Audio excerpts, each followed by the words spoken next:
आप सभी मित्रों, अध्यापकों, पाठकों और छात्रों का इस हिंदी कक्षा में बहुत बहुत स्वागत। मेरे चैनल को ज़रूर सब्सक्राइब, शेयर और लाइक करें। आज का विषय है महान कथाकार और कथा सम्राट मुंशी प्रेमचंद जी की कहानी प्रेरणा। इसका पाठ कर रहे हैं डॉक्टर हरीश शर्मा। तो इस कहानी को पढ़ने से पहले मैं आपको बताऊं कि यह कहानी बहुत ही शिक्षाप्रद है, प्रेरणादायक है। इसे ध्यान से सुनिएगा ताकि आप कहानी का पूरा आनंद उठा सकें। तो चलिए कहानी पढ़ना शुरू करते हैं। मेरी कक्षा में सूर्य प्रकाश से ज़्यादा ऊधामी कोई लड़का ना था, बल्कि यूँ कहो कि अध्यापन काल के 10 वर्षों में मुझे ऐसी विषम प्रकृति के शिष्य से साबका ना पड़ा था। कपट क्रीड़ा में उसकी जान बसती थी। अध्यापकों को बनाने और चिढ़ाने, उद्योगकी बालकों को छेड़ने और रुलाने में ही उसे आनंद आता था। ऐसे ऐसे षड्यंत्र रचता, ऐसे ऐसे फंदे डालता, ऐसे ऐसे बंधन बांधता कि देखकर आश्चर्य होता था। गिरोहबंदी में अभ्यस्त था। खुदाई फौजदारों की एक फौज बना ली थी और उसके आतंक से शाला पर शासन करता था। मुख्य अधिष्ठाता की आज्ञा टाल जाए, मगर क्या मजाल कि कोई उसके हुक्म की अवज्ञा कर सके। स्कूल के चपरासी और अर्दली उससे थर-थर कांपते थे। इंस्पेक्टर का मुआयना होने वाला था। मुख्य अधिष्ठाता ने हुक्म दिया कि लड़के निर्दिष्ट समय से आधा घंटा पहले आ जाएं। मतलब यह था कि लड़कों को मुआयने के बारे में कुछ ज़रूरी बातें बता दी जाएं। मगर 10 बज गए। इंस्पेक्टर साहब आकर बैठ गए और मदरसे में एक लड़का भी नहीं।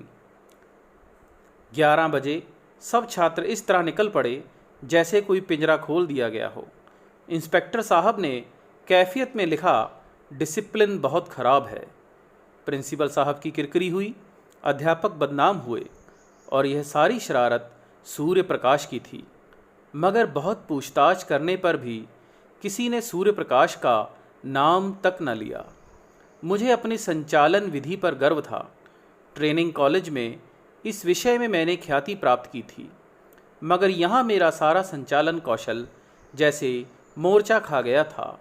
कुछ अकल ही काम न करती कि शैतान को कैसे सन्मार्ग पर लाएं। कई बार अध्यापकों की बैठक हुई, पर यह गिरह ना खुली। नई शिक्षा विधि के अनुसार मैं दंड नीति का पक्षपाती ना था, मगर यहाँ हम इस नीति से केवल इसलिए विरक्त थे कि कहीं उपचार से भी रोग्य असाध्य ना हो जाए। सूर्य प्रकाश को स्कूल से निकाल देने का प्रस्ताव भी किया गया, पर इसे अपनी अयोग्यता का प्रमाण समझकर हम इस नीति का व्यवहार करने का साहस ना कर सके। 20-22 अनुभवी और शिक्षा शास्त्र के आचार्य एक 12-13 साल के उदंड बालक का सुधार न कर सके।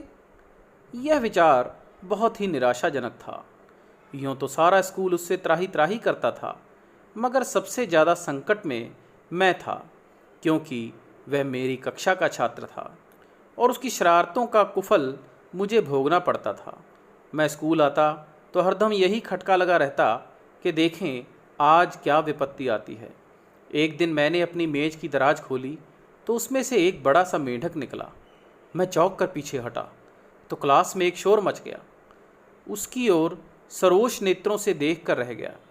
सारा घंटा उपदेश में बीत गया और वह पट्ठा सिर झुकाए नीचे मुस्कुरा रहा था।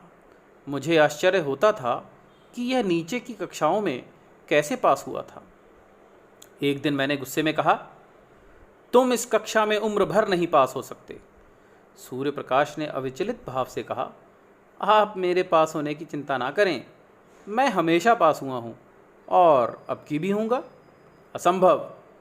असंभव संभव हो जाएगा। मैं आश्चर्य से उसका मुंह देखने लगा। जहीन से जहीन लड़का भी अपनी सफलता का दावा इतने निर्विवाद रूप से ना कर सकता था। मैंने सोचा वह प्रश्न पत्र उड़ा लेता होगा। मैंने प्रतिज्ञा की कि अब की इसकी एक चाल भी ना चलने दूंगा। देखूं कितने दिन इस कक्षा में पड़ा रहता है। आप घबरा कर निकल जाएगा। वार्षिक परीक्षा के अवसर पर मैंने असाधारण देखभाल से काम लिया, मगर जब सूर्य प्रकाश का उत्तर पत्र देखा तो मेरे विस्मय की सीमा न रही। मेरे 2 पर्चे थे, दोनों ही में उसके नंबर कक्षा में सबसे अधिक थे। मुझे खूब मालूम था कि वह मेरे किसी पर्चे का कोई प्रश्न भी हल नहीं कर सकता। मैं ऐसे सिद्ध कर सकता था, मगर उसके उत्तर पत्रों का क्या करता। लिपि में इतना भेद ना था जो कोई संदेह उत्पन्न कर सकता।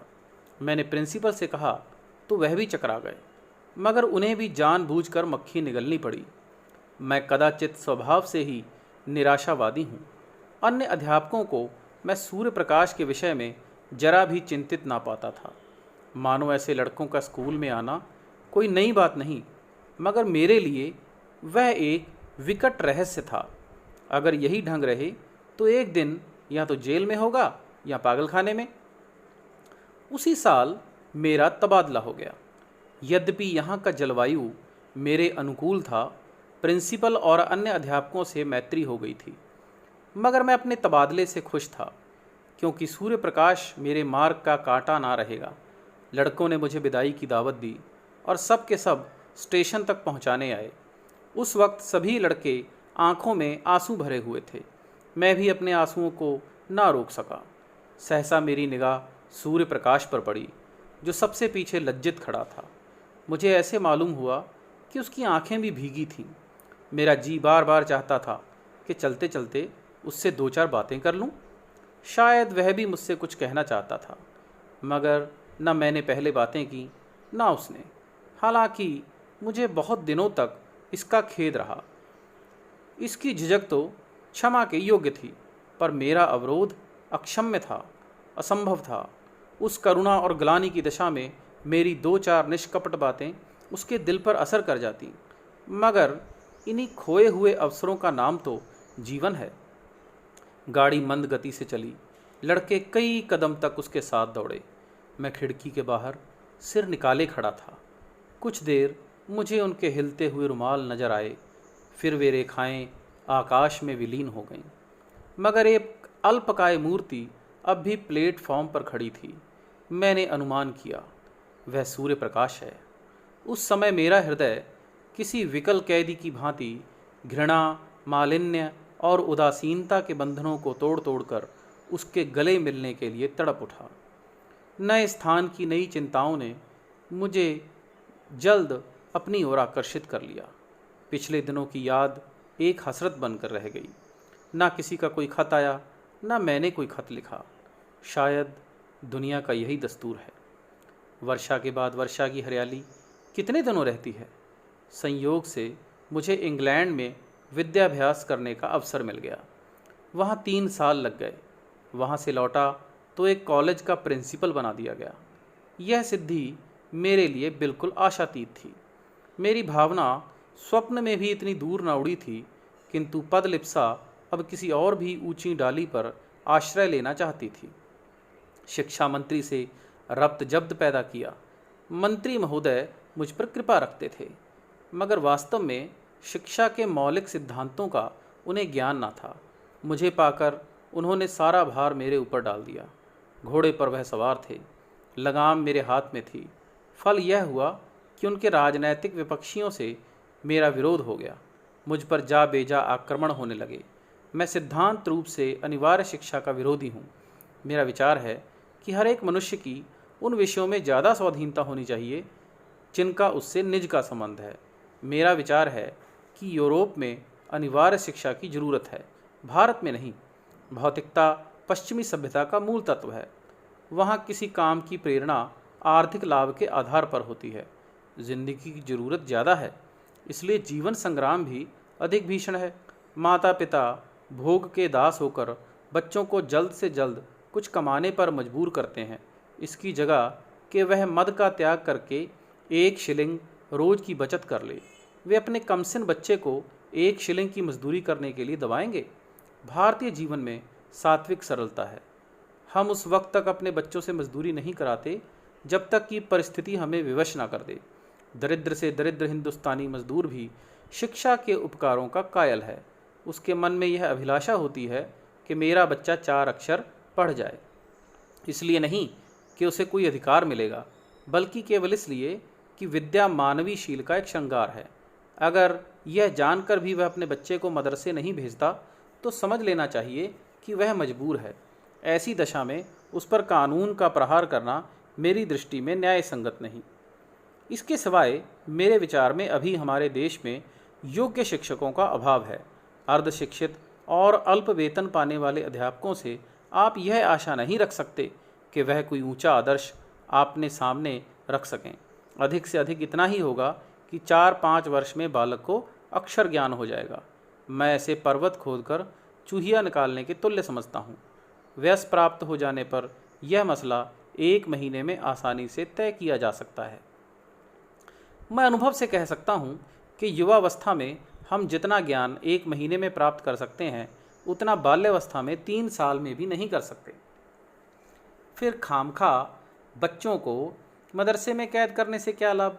मदरसे के बाहर रहकर तो उसे स्वच्छ वायु तो मिलती, प्राकृतिक अनुभव तो होते। पाठशाला में बंद करके तो आप उसके मानसिक और शारीरिक दोनों विधानों की जड़ काट देते हैं। इसलिए जब प्रांतीय व्यवस्थापक सभा में अनिवार्य शिक्षा का प्रस्ताव पेश हुआ तो मेरी प्रेरणा से मिनिस्टर साहब ने उसका विरोध किया। नतीजा यह हुआ कि प्रस्ताव अस्वीकृत हो गया। फिर क्या था, मिनिस्टर साहब की और मेरी वह ले दे शुरू हुई कि कुछ ना पूछिए। व्यक्तिगत आक्षेप किए जाने लगे। मैं गरीब की बीवी था, मुझे ही सबकी भाभी बनना पड़ा। मुझे देशद्रोही, उन्नति का शत्रु और नौकरशाही का गुलाम कहा गया। मेरे कॉलेज में जरा सी भी कोई बात होती तो काउंसिल में मुझ पर वर्षा होने लगती। मैंने एक चपरासी को पृथक किया, सारी काउंसिल पंजे झाड़कर मेरे पीछे पड़ गई। आखिर मिनिस्टर साहब को मजबूर होकर उस चपरासी को बहाल करना पड़ा। यह अपमान मेरे लिए असह्य था, शायद कोई भी इसे सहन ना कर सकता। मिनिस्टर साहब ने मुझे शिकायत नहीं, वह मजबूर थे। हाँ, इस वातावरण में काम करना मेरे लिए दुस्साध्य हो गया। मुझे अपने कॉलेज के आंतरिक संगठन का भी अधिकार नहीं। अमुक क्यों नहीं परीक्षा में भेजा गया, अमुक के बदले अमुक को क्यों नहीं छात्रवृत्ति दी गई, अमुक अध्यापक को अमुक कक्षा क्यों नहीं दी जाती।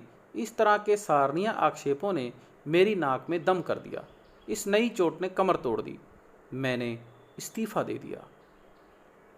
मुझे मिनिस्टर साहब से इतनी आशा अवश्य थी कि वह कम से कम इस विषय में न्यायपरायणता से काम लेंगे, मगर उन्होंने न्याय की जगह नीति को मान्य समझा और मुझे कई साल की भक्ति का यह फल मिला कि मैं पदच्युत कर दिया गया। संसार का ऐसा कटु अनुभव मुझे अब तक ना हुआ था। ग्रह भी कुछ बुरे आ गए थे। उन्हीं दिनों पत्नी का देहांत हो गया। अंतिम दर्शन भी ना कर सका। संध्या समय नदी तट पर सैर करने गया था। वह कुछ अस्वस्थ थी। लौटा तो उनकी लाश मिली। कदाचित हृदय की गति बंद हो गई थी। इस आघात ने कमर तोड़ दी। माता के प्रसाद और आशीर्वाद से बड़े बड़े महान पुरुष कृतार्थ हो गए हैं। मैं जो कुछ हुआ पत्नी के प्रसाद और आशीर्वाद से हुआ। वह मेरे भाग्य की विधात्री थी। कितना अलौकिक त्याग था, कितना विशाल धैर्य। उनके माधुर्य में तीक्ष्णता का नाम भी ना था। मुझे याद नहीं आता कि मैंने कभी उनकी भ्रकटी संकुचित देखी हो। वह निराश होना ना जानती थी। मैं कई बार सख्त बीमार पड़ा हूँ। वैद्य निराश हो गए हैं, पर वह अपने धैर्य और शांति से अणुमात्र भी विचलित नहीं हुई। उन्हें विश्वास था कि मैं अपने पति के जीवन काल में मरूंगी, और वही हुआ। मैं जीवन में अब तक उन्हीं के सहारे खड़ा था। जब वह अवलंब ही ना रहा तो जीवन कहाँ रहता। खाने और सोने का नाम जीवन नहीं है। जीवन नाम है सदैव आगे बढ़ते रहने की लगन का। यह लगन गायब हो गई। मैं संसार से विरक्त हो गया और एकांतवास में जीवन के दिन व्यतीत करने लगा। एक छोटे से गांव में जा बसा। चारों तरफ ऊंचे ऊंचे टीले थे। एक और गंगा बहती थी। मैंने नदी के किनारे एक छोटा सा घर बना लिया, उसी में रहने लगा। मगर काम करना तो मानवीय स्वभाव है। बेकारी में जीवन कैसे कटता। मैंने एक छोटी सी पाठशाला खोल ली। एक वृक्ष की छाह में गांव के लड़के को जमा कर कुछ पढ़ाया करता था। उसकी यहाँ इतनी ख्याति हुई कि आसपास के गांव के छात्र भी आने लगे। एक दिन मैं अपनी कक्षा को पढ़ा रहा था कि पाठशाला के पास एक मोटर आकर रुकी और उसमें से उस जिले के नए डिप्टी कमिश्नर उतर पड़े। मैं उस समय केवल एक कुर्ता और धोती पहने हुए था। इस वेश में एक हाकिम से मिलते हुए शर्म आ रही थी। डिप्टी कमिश्नर मेरे समीप आए तो मैंने झेपते हुए हाथ बढ़ाया। मगर वह मुझसे हाथ मिलाने के बदले मेरे पैरों की ओर झुके और उन पर सिर रख दिया। मैं कुछ ऐसा सिरपिटा गया हूँ कि मेरे मुंह से एक भी शब्द ना निकला। मैं अंग्रेजी अच्छी लिखता हूँ, दर्शन शास्त्र का भी आचार्य हूँ, व्याख्यान भी अच्छे दे लेता हूँ, मगर इन गुणों में एक भी श्रद्धा के योग्य नहीं। श्रद्धा तो ज्ञानियों और साधुओं के ही अधिकार की वस्तु है।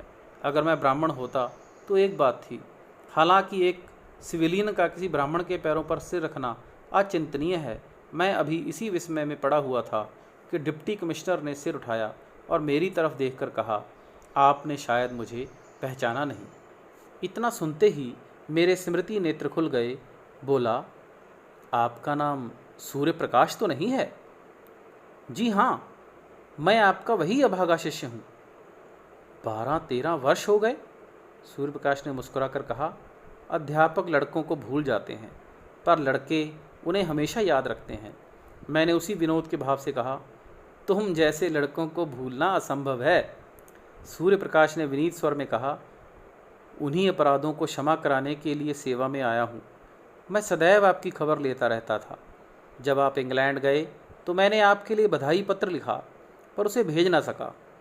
जब आप प्रिंसिपल हुए मैं इंग्लैंड जाने को तैयार था। वहाँ मैं पत्रिकाओं में आपके लेख पढ़ता रहता था। जब लौटा तो मालूम हुआ कि आपने इस्तीफ़ा दे दिया है और कहीं देहात में चले गए हैं।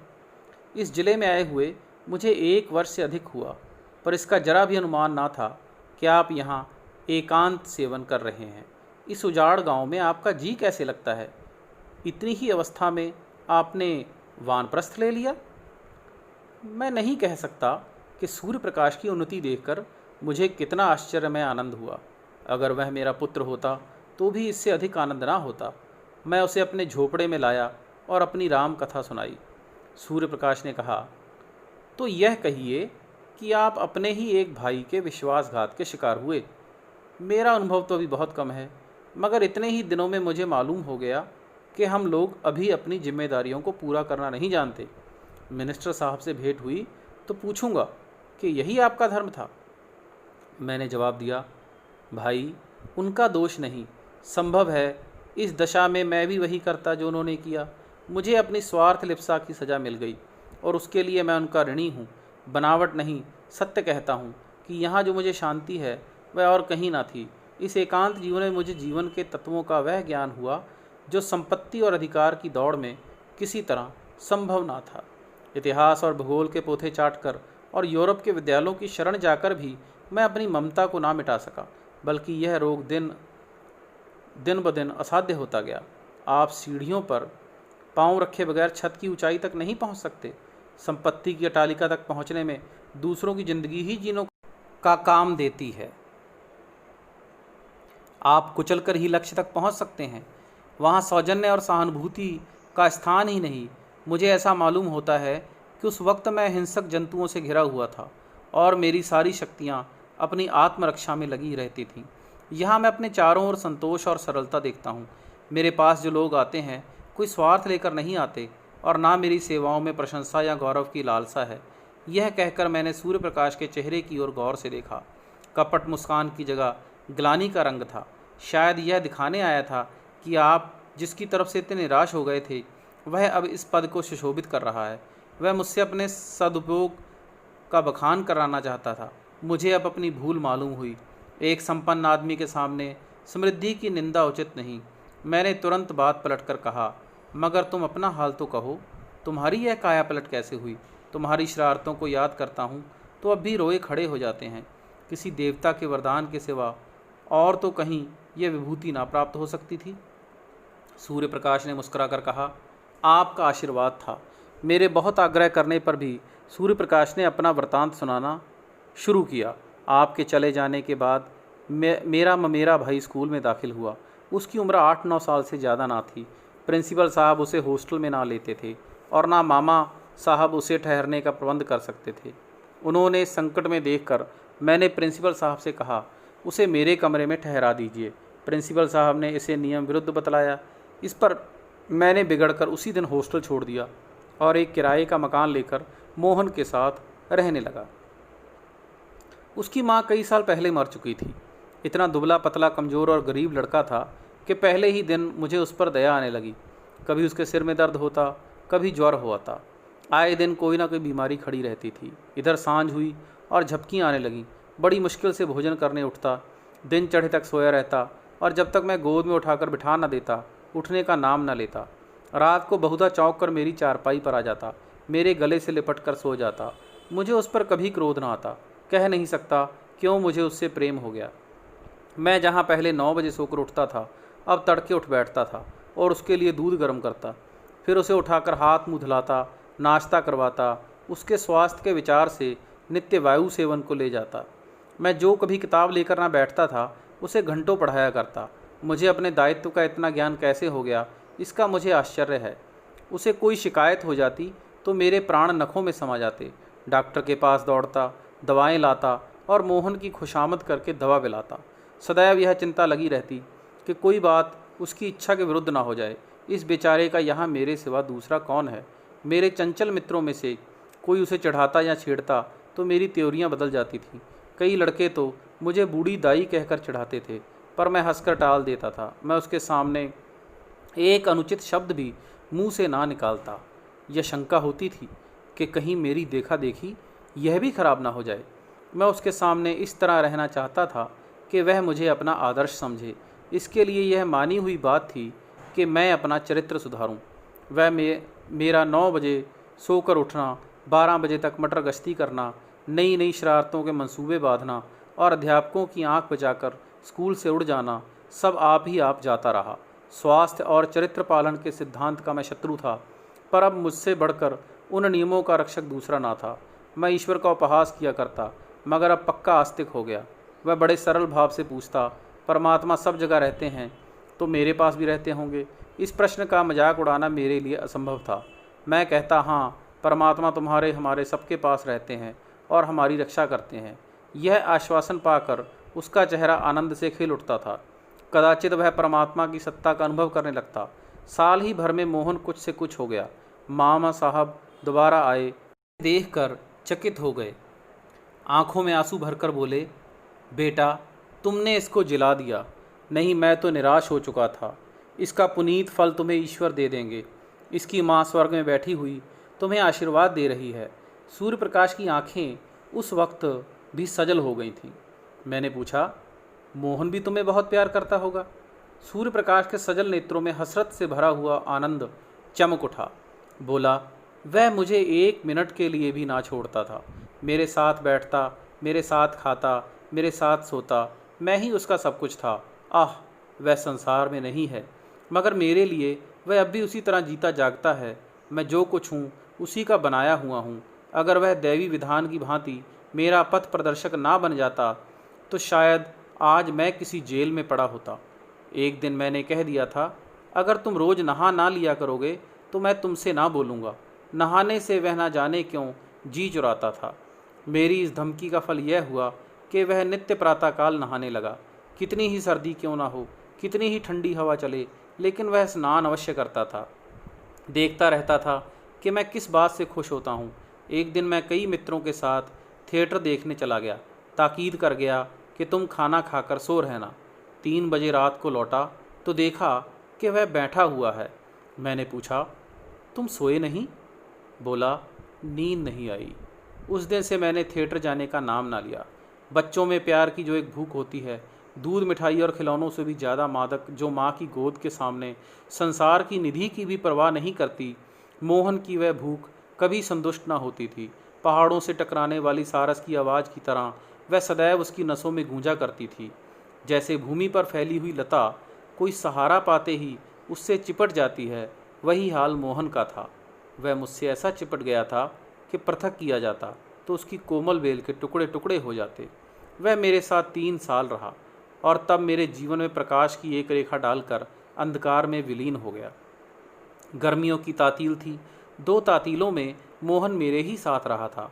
मामा जी के आग्रह करने पर घर भी ना गया। अब की कॉलेज के छात्रों ने कश्मीर यात्रा करने का निश्चय किया और मुझे उसका अध्यक्ष बनाया गया।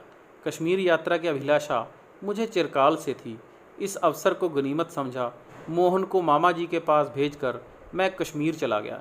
2 महीने के बाद लौटा तो मालूम हुआ मोहन बीमार है। कश्मीर में मुझे बार बार मोहन की याद आती थी और जी चाहता था लौट जाऊं। मुझे उस पर इतना प्रेम है, इसका अंदाज़ा मुझे कश्मीर जाकर हुआ, लेकिन मित्रों ने पीछा ना छोड़ा। उसकी बीमारी की खबर पाते ही मैं अधीर हो उठा और दूसरे ही दिन उसके पास जा पहुंचा। मुझे देखते ही उसके पीले और सूखे हुए चेहरे पर आनंद की स्फूर्ति झलक पड़ी। मैं दौड़कर उसके गले से लिपट गया। उसकी आंखों में वह दूरदृष्टि और चेहरे पर वह अलौकिक आभा थी जो मंडराती हुई मृत्यु की सूचना देती है। मैंने आवेश से कांपते हुए सर में पूछा, यह तुम्हारी क्या दशा है मोहन? 2 ही महीने में यह नौबत पहुंच गई। मोहन ने सरल मुस्कान के साथ कहा, आप कश्मीर की सैर करने गए थे, मैं आकाश की सैर करने जा रहा हूँ। मगर यह दुख की कहानी कहकर मैं रोना और रुलाना नहीं चाहता। मेरे चले जाने के बाद मोहन इतने परिश्रम से पढ़ने लगा मानो तपस्या कर रहा हो। उसे यह धुन सवार हो गई थी कि साल भर की पढ़ाई 2 महीने में समाप्त कर ले और स्कूल खुलने के बाद मुझसे इस श्रम का प्रशंसा रूपी उपहार प्राप्त करे। मैं किस तरह उसकी पीठ ठोकूंगा, शाबाशी दूंगा, अपने मित्रों से बखान करूंगा। इन भावनाओं ने अपने सारे बालोचित उत्साह और तल्लीनता से उसे वशीभूत कर लिया। मामा जी को दफ्तर के कामों से इतना अवकाश कहाँ कि उसके मनोरंजन का ध्यान रखते। शायद उसे प्रतिदिन कुछ न कुछ पढ़ते देखकर वह दिल में खुश होते थे। उसे खेलते देखकर वह जरूर डांटते, पढ़ते देखकर भला क्या कहते। फल यह हुआ कि मोहन को हल्का हल्का ज्वर आने लगा, किंतु उस दशा में भी उसने पढ़ना ना छोड़ा। कुछ और व्यक्तिक्रम भी हुए, ज्वर का प्रकोप और भी बढ़ गया। अगर मुझे मालूम होता कि मेरी कश्मीर यात्रा इतनी महंगी पड़ेगी तो उधर जाने का नाम भी ना लेता। उसे बचाने के लिए मुझसे जो कुछ हो सकता था वह मैंने सब किया, किंतु बुखार टाइफाइड था, उसकी जान लेकर ही उतरा। उसके जीवन के स्वप्न मेरे लिए किसी ऋषि के आशीर्वाद बनकर मुझे प्रोत्साहित करने लगे और यह उसी का शुभ फल है कि आज आप मुझे इस दशा में देख रहे हैं। मोहन की बाल अभिलाषाओं को प्रत्यक्ष रूप में कर यह मुझे संतोष होता है कि शायद उसकी पवित्र आत्मा मुझे देखकर प्रसन्न होती हो। यही प्रेरणा थी कि जिसने कठिन से कठिन परीक्षाओं में मेरा बेड़ा पार लगाया। नहीं तो मैं आज भी वही मंदबुद्धि सूर्य प्रकाश हूँ जिसकी सूरत से आप चिढ़ते थे। उस दिन से मैं कई बार सूर्य प्रकाश से मिल चुका हूँ। वह जब इस तरफ आ जाता है तो बिना मुझसे मिले नहीं जाता। मोहन को अब भी वह अपना इष्ट देव समझता है। मानव प्रकृति का यह एक ऐसा रहस्य है जिसे मैं आज तक नहीं समझ सका। तो इस प्रकार साथियों यह कहानी समाप्त होती है। आपने ज़रूर ध्यान से सुना होगा, आपकी पसंद आई होगी। आपका बहुत बहुत धन्यवाद कि आपने मुझे अपना कीमती समय दिया। आप मेरे चैनल को ज़रूर सब्सक्राइब करें और आगे भी इसी प्रकार की कहानियों की प्रतीक्षा करें। धन्यवाद।